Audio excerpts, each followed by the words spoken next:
1971 সালের ভারত-পাকিস্তান যুদ্ধের পর ইতিহাসের এক গুরুত্বপূর্ণ চুক্তি সিমলা চুক্তি স্বাক্ষরিত হয়। আজ 50 বছর পর সেই চুক্তি ভেঙে ফেলেছে পাকিস্তান।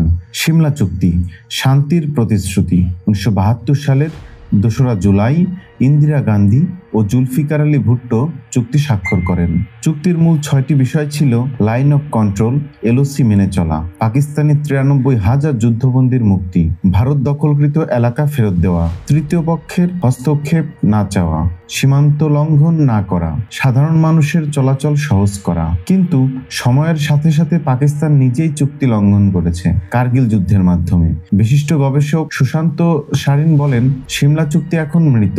370 ধারা বিলোপ, সিমলা চুক্তি ভঙ্গ নয়, বলছেন অধ্যাপক মহেন্দ্র পি লামা। ভারত তার অভ্যন্তরীণ সিদ্ধান্ত নিয়েছে। মহেন্দ্র পি লামা হচ্ছেন একজন ভারতীয় অধ্যাপক এবং একজন উন্নয়ন অর্থনীতিবিদ, যিনি IGNOU এর প্রো ভাইস চ্যান্সেলর এবং ভারতের সিকিম বিশ্ববিদ্যালয়ের প্রতিষ্ঠাতা উপাচার্য। তিনি ভারতের জাতীয় কেন্দ্রীয় বিশ্ববিদ্যালয়ের সর্বকনিষ্ঠ উপাচার্য এবং নয়াদিল্লির জওহরলাল নেহেরু বিশ্ববিদ্যালয়ের ইন্টারন্যাশনাল স্টাডিজের একজন সিনিয়র অধ্যাপক। এদিকে সিন্ধু জল চুক্তি স্থগিত করে ভারত পাকিস্তানের কৃষি ও অর্থনীতিতে ভয়ানক প্রভাব ফেলতে যাচ্ছে। পাকিস্তানের 80% কৃষি উৎপাদন সিন্ধুর জলের উপর নির্ভরশীল। এ বিষয়ে বিলাওয়াল ভুট্টো পাকিস্তানের একজন রাজনীতিবিদ এবং পাকিস্তানের 37তম পররাষ্ট্রমন্ত্রী। তিনি বলছেন, ভুট্টো দাবি করছেন সিন্ধু সভ্যতা পাকিস্তানের, কিন্তু জল নিয়ন্ত্রণের প্রশ্নে আন্তর্জাতিক সহায়তা পাওয়া কঠিন হবে ভারতের পক্ষে।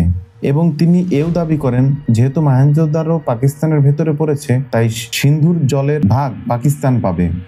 ভুট্টো হুঁশিয়ারি দিয়ে বলছেন, সিন্ধু দিয়ে হয় আমাদের পানি, নয় তাদের রক্ত বইবে, অর্থাৎ সরাসরি ভারতকে আক্রমণ। পুলওয়ামা হামলার পর ভারত স্পষ্ট করেছে প্রতিশোধ হবেই। বিশ্ববাসীর সহায়তা থাকুক বা না থাকুক, ভারত তার নিরাপত্তা রক্ষা করবেই। আজ পাকিস্তান সিমলা চুক্তি ছিঁড়ে ফেলেছে, আর ভারত শক্তির মাধ্যমে নিজেদের অধিকার রক্ষা করতে চলেছে। দক্ষিণ এশিয়ার ইতিহাসে লেখা হচ্ছে নতুন অধ্যায়। যেখানে শান্তি দুর্বল হয়ে পড়ে, সেখানে ইতিহাস নিজেই শক্তির ভাষায় কথা বলে। ধন্যবাদ সাথে থাকার জন্য।